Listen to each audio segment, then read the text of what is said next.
Marinette County, Wisconsin, July 9, 1976. Sadly, on this day, a loving young couple meets a cruel end. David was deceased outside of a rustic campground toilet.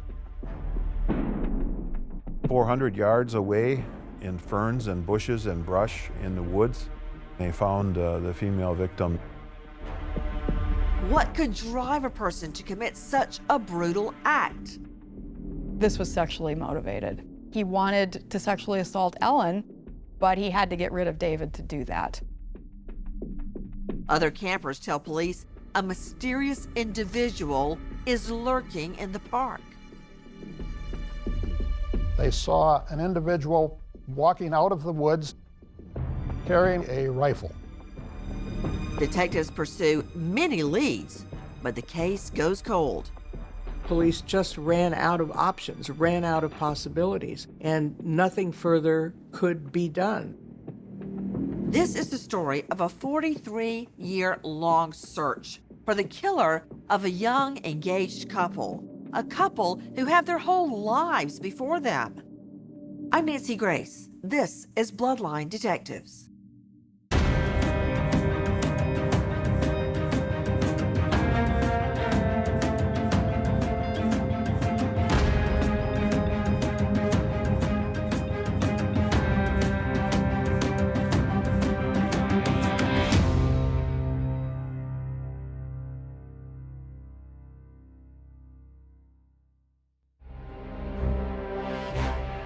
McClintock County Park, a scenic natural park located in Marinette County, Wisconsin. In 1976, it's a popular spot for camping and outdoor activities. McClintock County Park has a small campground on the south part of it, and north part of it there's another parking area. There's some hiking trails there. It's a very, very secluded park.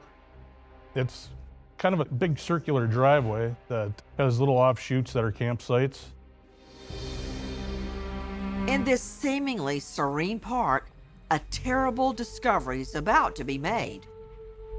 On July 9th, 1976, a park caretaker, his name was Stanley, he went into the camp area, and when he got to the restroom, which is basically like an outhouse, he saw a body.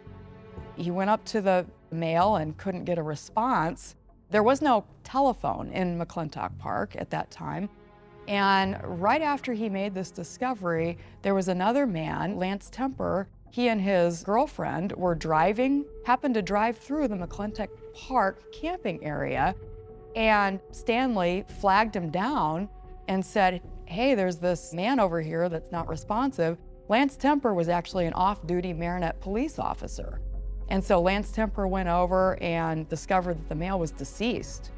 And so Stanley, after hearing that, drove up to Goodman Park, which had a telephone, and that's about a 10-minute drive. Stanley, the park caretaker, rushes to Goodman Park and finds the payphone. And so then Stanley went up and called Marinette County Dispatch and was received at like 2:53 p.m. The first patrol officer was Deputy Giroux, and so he went there and, yes, helped to secure the scene basically with tape, indicating that it was a police scene and people could not enter without authorization. They knew enough that this was probably going to be a big enough scene that they needed to contact the State Division of Justice. So basically they had just secured the scene that night because it was getting close to dark when most help was able to arrive, and waited until the crime lab and Department of Justice arrived in the morning. When they arrived and they saw the body of the male by the women's restroom there, they looked around. Basically what he was wearing was a t-shirt, some shorts. He had a camera that had been around his neck. He had a hat that was not on his head anymore, but was on the ground next to him. Items of clothing that may be damp or whatever, you want to make sure that you put those in paper bags and preserve them, not in plastic bags. If you put them in plastic bags, the evidence will deteriorate quickly. The sheriff's office did an excellent job of preserving the crime scene and immediately requesting a field response unit from the Wisconsin State Crime Laboratory, rather than trying to pick up things on their own that they may or may not have handled appropriately. They also found a wallet as well, and that was significant because if it had been a robbery, then they would have expected that valuables would have been taken, and that was not the case. They found a billfold that had his identification in it, and they got his name off of that. The male victim was identified as David Schuldes. So far, police have identified one homicide victim, but their investigation is just beginning. Detectives search the area for more evidence, and soon they discover a nearby tent and a terrible crime scene. When the officers went and viewed the tent, they were able to determine that there was probably a female who was with him, but not, of course, located at the scene at that time. Now, Lance Temper had gone to the campsite. There was a car, an AMC Gremlin, and had looked inside the car, and he noted a female's purse inside the car. But at that point, they did not locate the female. It was shortly after they began the search that they did locate the body of Ellen Matheys. They located her about 150 yards away from David, and he was in a wooded area, and she was partially clothed. There was a short sleeve summer weight sweater that was partially over her head. It appeared to investigators that she was possibly had been stripped because the undergarments were gone, but the shorts were partially on. They did locate her underwear about 10 to 15 feet away from the body. In Wisconsin, the coroner is called to the scene of any unexpected death and any violent death. The coroner makes the pronouncement of death. The bodies would have been transported to Madison. During the autopsy, they're looking for the cause and manner of death. It was determined that David Schuldes died pretty much immediately with a gunshot wound to the neck. Ellen Matheys, it was determined that she had died from 2 gunshot wounds, one to the chest, one to the upper abdomen. She likely was shot in the abdomen first. That would not have killed her. It would have dropped her to the ground. The shot that likely would have killed her would have been the shot to the right breast, going out the left breast, because it transected the aorta and the heart. Because of some of the scrapes and scratches and cuts and the semen found in her shorts, it pretty much determined that there was a sexual assault that occurred. Marinette County detectives attend the funerals of both victims, hoping they might see some attendees acting suspiciously. They went to the young couple's funeral and were vigilant for people who were not members of the family, were not friends, who were hanging out there for what reason? Because sometimes killers do get a kick out of seeing how people react to their crimes, the mourning, the grief that people are suffering. Some of them, shall we say, get off on it. It's just one more step that police departments and sheriff's offices can take to try and develop information when none exists. Investigators now on the hunt for suspects in a double homicide. Will their leads be strong enough to catch a cold-blooded killer? We find out next on Bloodline Detectives.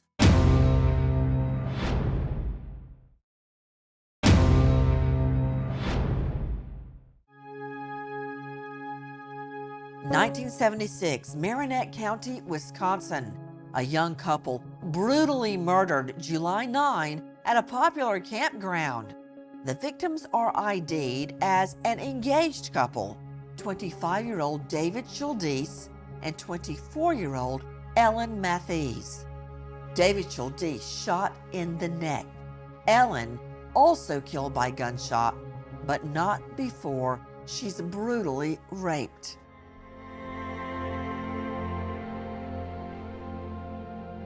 He was attending the University of Wisconsin in Green Bay and worked at the Green Bay newspaper. Ellen, she had graduated from the University of Wisconsin Green Bay and worked in the library there. They were a happy young couple and they were engaged. They had no enemies, and they just enjoyed getting out in nature and spending time together. They like to camp, and they like to get away and do things. Appeared by all accounts to just be a young couple in love, planning to be married later that year, and they were excited about that. In '76, it was pretty rare to see any kind of homicides or violent crimes being committed in Marinette or Marin County. It just always stood out to me as like, how could something like this happen there? In fact, to this day, people don't go to McClintock Park out of fear and because of what had occurred there. Marinette County detectives asked the local community for any information that could lead them to the killer. They went all over Marinette County to different convenience stores, campgrounds, just any place that people would have frequented, trying to see if anybody saw anyone suspicious or anything suspicious. They did an immense amount of work on the ground to try to develop any type of lead. They arrived approximately 2 p.m. on July 9th, 1976. Set up their camp, put things away. Their tent was very neat and tidy. David did enjoy taking pictures of the wildlife and things like that. So finding him with a camera around his neck, officers at the time believed that they were probably attempting to go for a nature walk and see some of the wildlife in the area.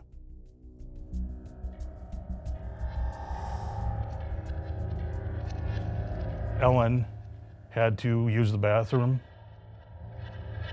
so she went into one of the outhouses, and when David was waiting outside, somebody from a distance fired a round and shot him through his neck with a high-powered rifle. At that point, Ellen was taken from the bathroom, marched into the wooded area where she was sexually assaulted. After the sexual assault occurred, the suspect allowed her to put her jean shorts back on, and as she was putting her shirt back over her head, when it just got over her head, is when we believe the shots were fired, striking her in the chest and the abdomen, killing her. As the word got out about the murders in McClintock Park, some information was generated. There were people that came forth with information. They were 2 police officers from Green Bay, Wisconsin, which is about an hour south of Marinette County. He and his wife and another officer and his wife were there camping prior to the murders in McClintock Park. As they were sitting around a campfire in the evening, they said they noticed a person standing off some distance in the woods. They could see the silhouette of an individual standing there. They started to walk toward that individual, and the person disappeared. So they came back, sat around the campfire some more, got a little bit later in the evening, and noticed a silhouette some distance away in the woods again. That time, instead of going toward the individual, they went to their tent to retrieve their service weapon. When they came back, the individual was gone again. At the time, they thought it was suspicious, but didn't give it a lot of thought until they also learned of the murders in McClintock Park, and at that time, they came forward with that piece of information. Investigators focus on the crime scene, and they locate a vital piece of evidence. Investigators recovered a bullet fragment, a jacket from a fence that was outside of the outhouse. That bullet had gone through David's throat, and that one had grooves and striations on it that the crime lab was able to tell our investigators that if you locate this gun, we can positively ID it. So a lot of effort went into looking for a .30 caliber rifle, which is what they determined caused the homicide. Unfortunately, .30 caliber weapons are extremely common in northern Wisconsin. It's a very common hunting weapon. So in the course of the investigation, we collected a number of weapons, .30 caliber weapons, and submitted them to the crime laboratory, none of which of course matched the bullets that were recovered at the scene. The day after these homicides occurred, 2 young men indicated to their parents that they might have seen the suspect in the case. McClintock Park has a sister park that is actually a walking park. It's about a half a mile north of the campgrounds.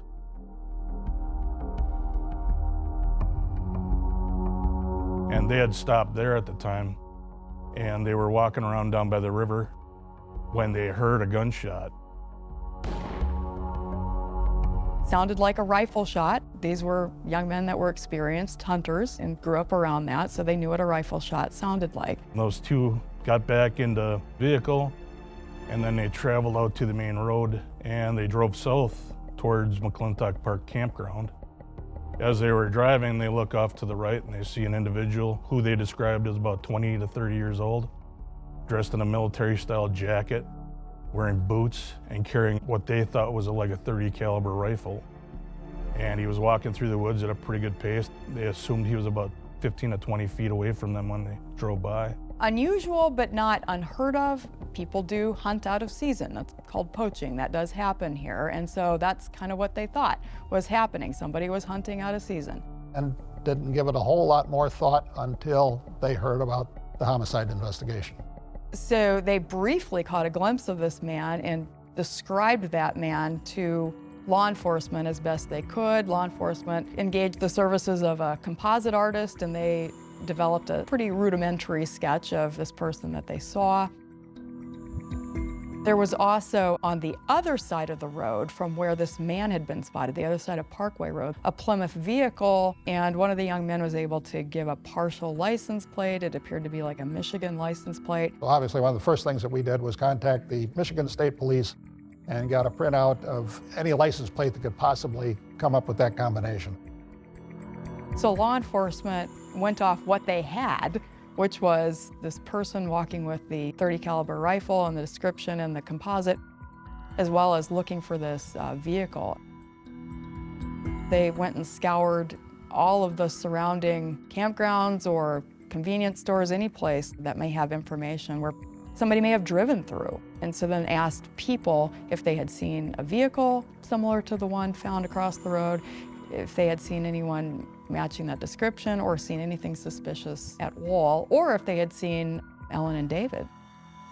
Unfortunately, the leads really weren't significant at that time. The main thing they were focusing on, again, was the composite sketch. That's really the only thing that they had that was solid at the time.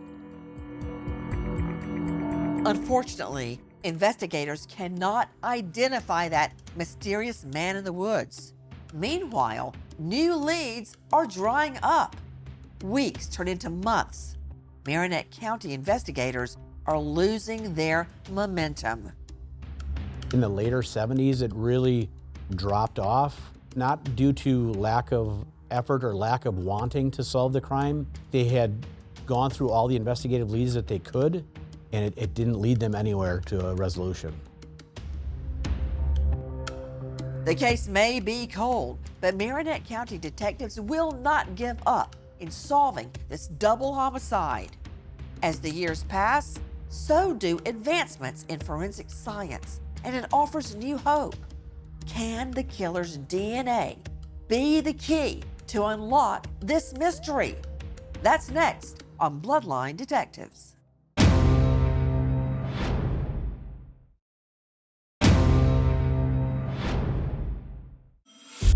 Marinette County, Wisconsin, 1996. Detectives looking for new clues in a 20-year-old double homicide.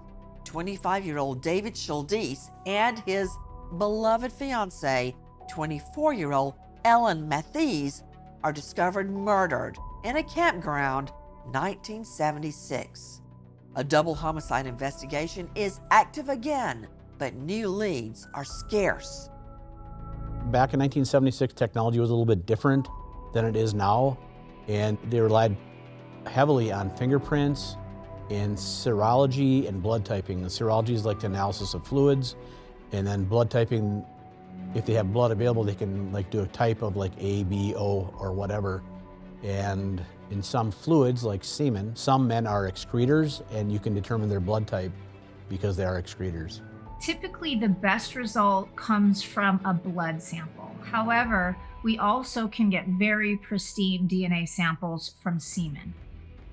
Investigators make a breakthrough. They identify the blood type of the killer from semen samples taken from Ellen Matheys' clothing. All we had was the fact that the person was a type O blood and was a secretor, and unfortunately type O positive is the most common blood type, and so that didn't help us much as far as identifying anyone. It was extremely important that evidence be collected properly. It was extremely critical that our state crime laboratory preserve that evidence, and as long as it was preserved and was able, as technology improved, to eventually develop a DNA profile. Despite this solid lead, the case again goes cold. Then, in the mid-90s, a new generation of detectives pull the cold case off the shelf. Detective Sergeant Craig Bates, he was tasked with investigating the old homicide cases that were not resolved in Marin County, and one of them was the McClintock County Park homicides. The early 90s was kind of the start of using DNA in police work.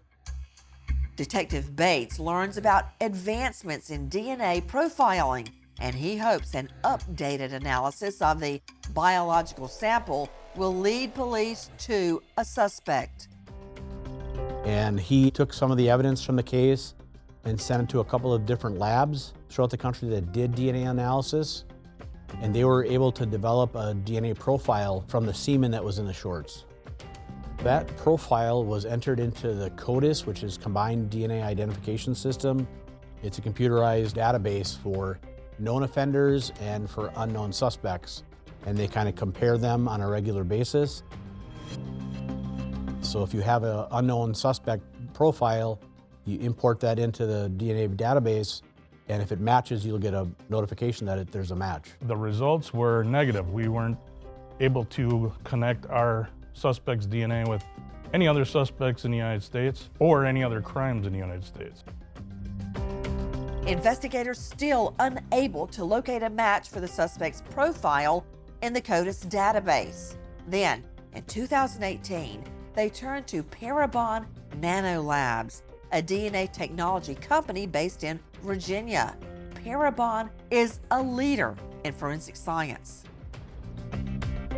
Parabon is a genetic technology company. So they do a number of things, and those include snapshot phenotyping, where they can predict someone's physical traits based on their DNA. So hair color, eye color, shape, face, skin color.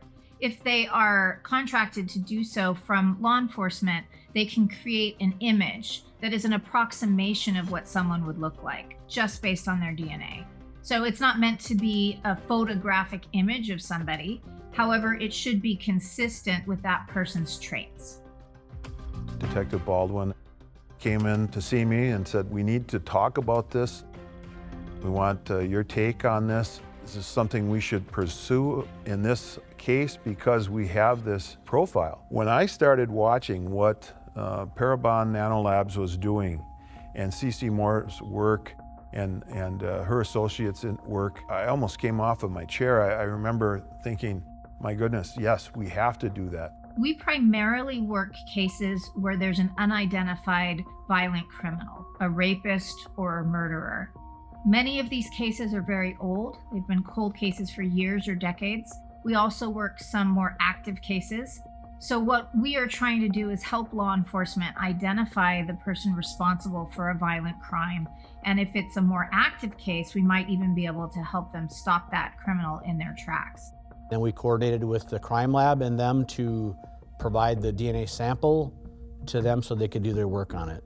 And Parabon did do a phenotype sketch of the suspect based on the DNA found in Ellen Matheys' shorts.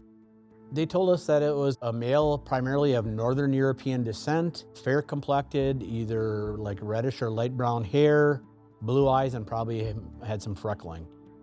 It was like 40 years after the event, so if he was 25 at the time, 65 would have been his approximate age, we thought, when we conducted the sketch through Parabon. After we did get that sketch, we had a press conference and put that out to the TV stations. To the newspapers and to the public, asking if there were any new leads or information that could be generated based on the suspect, having these particular physical characteristics. And we developed probably about 70 leads from various people. We started to track down these people and talk to them. Hey, what do you know about this case? Would you be willing to consent to give us DNA to compare in the case? And we were able to go out and swab each one of those individuals. None of the 70, of course, ever hit on the DNA profile that our suspect had. The suspect's still at large, but this new generation of investigators will not give up. Once again, detectives look to Parabon Nanolabs for help. They want to try a revolutionary new forensic technique that's cracking the coldest of the cold cases across the country. So when Parabon told us about the sketch and the genetics of the person, they said another service they do is this investigative genetic genealogy, and they told us that based on the person's DNA, they could compare DNA to people that are in other data banks and try to match DNA and build family trees from that. I'm one of the early pioneers of using autosomal DNA to help people learn more about their family tree and their genetic heritage. Autosomal DNA is the type of DNA you inherit from all of your great-grandparents back to your third and fourth great-grandparents. So you inherit 50% from your mother and your father, everyone does, about 25% from each of your grandparents, and about 12.5% from each great-grandparent. And so it can inform us about all the different branches of your family tree. And it became apparent very early on in my work that this incredibly powerful tool for human identification was applicable to law enforcement cases, both unidentified human remains and identifying unknown violent criminals. December 21, 2018, Parabon Nanolabs deliver Marinette County investigators an incredibly strong lead. The genealogists have generated a pool of suspects using the killer's DNA from the crime scene. That DNA is linked to the Vannieuwenhoven family. They live in the Green Bay, Wisconsin area. They had a number of children, including 4 sons. They looked at the Vannieuwenhoven sons in the beginning of 2019. Todd Baldwin was the primary lead investigator in this case, and the first of the brothers that they focused on was the closest in age to what we thought the person was, and they wound up doing a garbage or a trash pick at his house. As soon as he put the garbage out, me and another detective went, obtained the garbage. And they went through it and they developed things out of the garbage that they thought would contain DNA. One of them being an inhaler. The DNA collected from that garbage pull, it was in the right family, according to the crime lab, but not the right person. Investigators progressed down to another brother who lived up in Florence County. An investigator named Tom Shallow has a cabin just down the road from this other brother. And he said, yeah, he comes over for coffee all the time. So one day, the brother came over for coffee. Tom picked the coffee cup up and sent that in as well. And that was the same thing. Same family, wrong brother. That narrowed us down to 2 brothers. One was deceased, and then we had Ray, who was still alive. Detectives now have a current DNA sample from Rayman Vannieuwenhoven. But are investigators ready to corner a killer? That's next on Bloodline Detectives.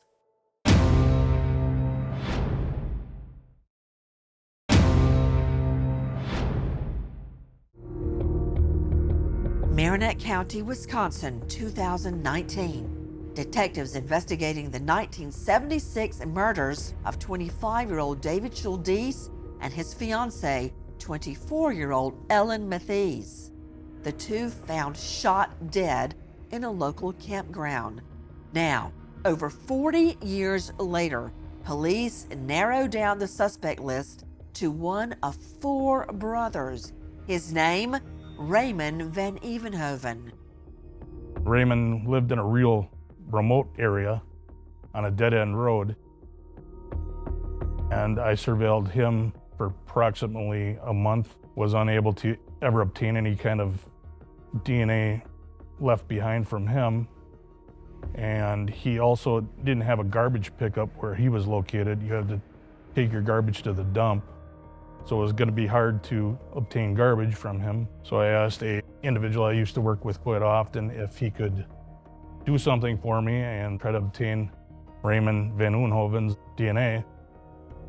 The current chief deputy of Oconto County and Detective Baldwin developed a plan to conduct a survey with Ray, because Ray kind of lived in the middle of nowhere and it was hard to actually do surveillance and follow him around and try to get a discarded cigarette butt or something like that. They knocked on his door and said, "Hey, we're doing a survey of what you think of policing in this particular township." Gave him the survey. Raymond filled out the survey, put it in the envelope, and licked the envelope to seal it. Raymond Vannieuwenhoven's saliva sample is compared to the DNA left at the crime scene over 40 years before. It's a match. We were very excited because we finally had narrowed down on a suspect, and now it was just a matter of putting the rest of the pieces of the puzzle together as best as we could. We developed a plan to go arrest Ray and conduct a search warrant of his residence at the same time. And we went there, and Detective Baldwin and I went in first while the rest of the crew staged to conduct the search warrant. And we met Ray at his house. He invited us inside. We explained, hey, we're from the Marinette County Sheriff's Department and you're under arrest for homicide. Ray just kind of put his head down and turned kind of pale and just went along with us. He didn't argue, he didn't ask what this was about, nothing.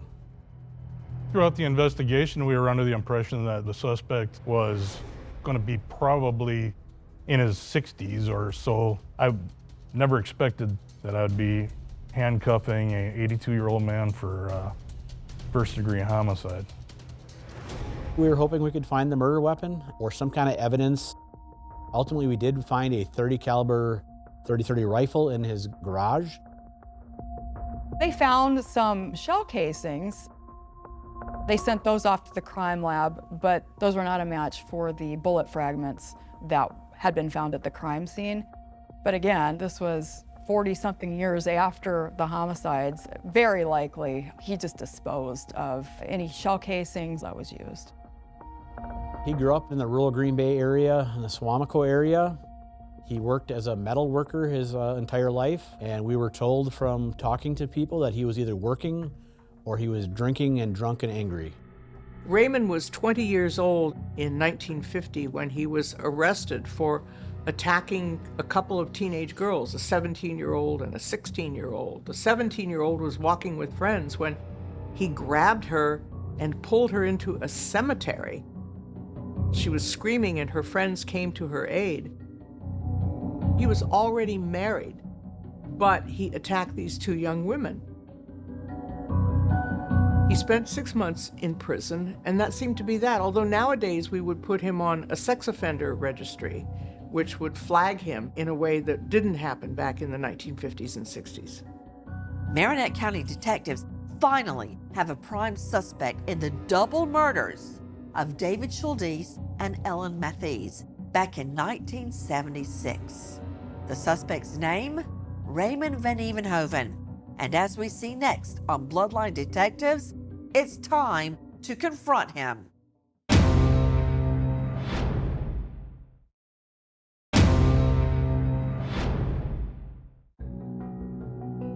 Marinette County, Wisconsin, 2019.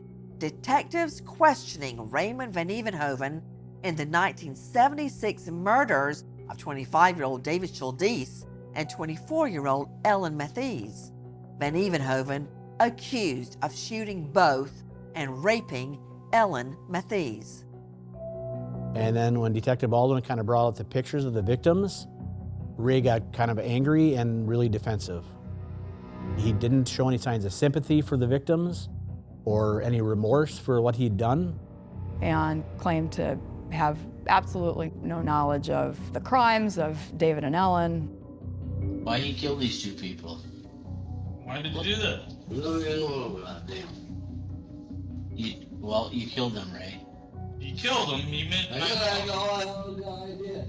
I don't even know. You might not know him, but you killed him. Well, I didn't. Does it ever wake you up at night?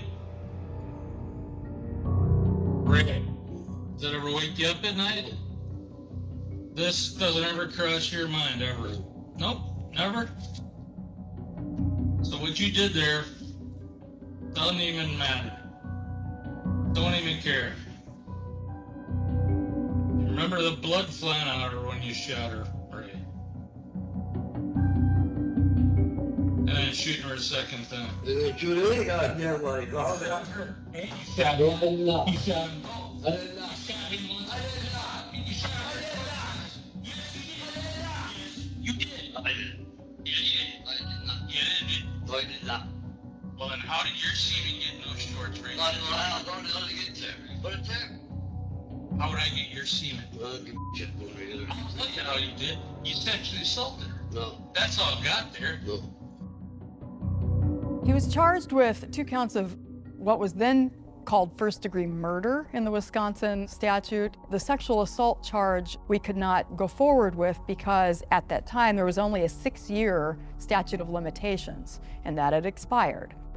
Charged with 2 murders, Raymond Vannieuwenhoven is put in custody while he awaits trial. We were concerned that he was going to have some kind of medical event or medical condition, which was going to, take him away from us before we'd had a chance to put him on trial. He had a stroke and ended up being sent to Mendota Mental Health in Madison to be evaluated. Initially, they thought he was probably not competent to stand trial or aid in his defense, and ultimately they decided he was competent. The trial did not commence until, I believe it was July 19th of 2021. So yes, when you're dealing with someone in their 80s who did have some health issues, certainly that's a concern. He was wheeled into court, but I thought his demeanor was just cold and didn't care what was going on around him. Prosecutor Mark Williams gave the opening statement for the state and just basically outlined the evidence that we'd collected from the crime scene, and particularly the shorts, and how that was collected, how those were preserved, and then the DNA from those shorts from, 45 years earlier, and then ultimately a DNA profile was taken from that. He then talked about the different investigative techniques that the Marinette County Sheriff's Office had used and how we ultimately came to the Vannieuwenhoven family and to Rayman Vannieuwenhoven himself, and how the evidence is going to show the inarguable link between Mr. Vannieuwenhoven and the DNA in Ellen Matheys, and how we were going to put that together and show that only Raymond Vannieuwenhoven could have killed Ellen and David. Prosecutors have a strong case against Raymond Vannieuwenhoven, even though his defense team tries to maintain his innocence. They tried to separate the sex and the semen from the homicide, to try to say that there wasn't a link between the two. And then they tried to argue that this male that had been seen by our 2 witnesses when they were driving on Parkway Road, they tried to argue that that was some different. Somehow, Raymond had sex with Ellen the day or 2 before she goes up with her fiance on a camping trip, and then some other random male kills them. The jury didn't buy that argument. The only thing I can say about somebody like that is he had to be a psychopath. He knew what he was doing when he was going through the woods carrying a rifle. David and Ellen just happened to be in the wrong spot. He saw them there and took his weapon and killed them both, knowing full well what he was planning to do and carrying it out in the manner that he did. This case is a really good illustration of how powerful investigative genetic genealogy is for revealing secrets of all kinds. Your DNA can absolutely tell the story, no matter how old a case is, no matter when or where it happened. These young people were killed 24, 25 years old, never had a chance to live their lives. tragedy.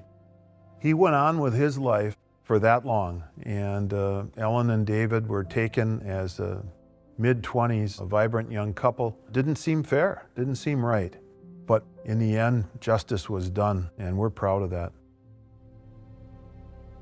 It never seems right when a young couple like David Schuldes and Ellen Matheys are struck down in cold blood.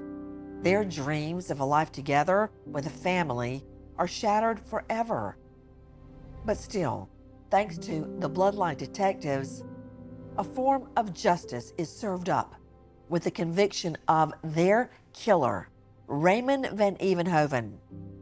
He would die almost exactly 46 years after he stole the lives of a beautiful young couple. I'm Nancy Grace. Thank you for joining us here on Bloodline Detectives.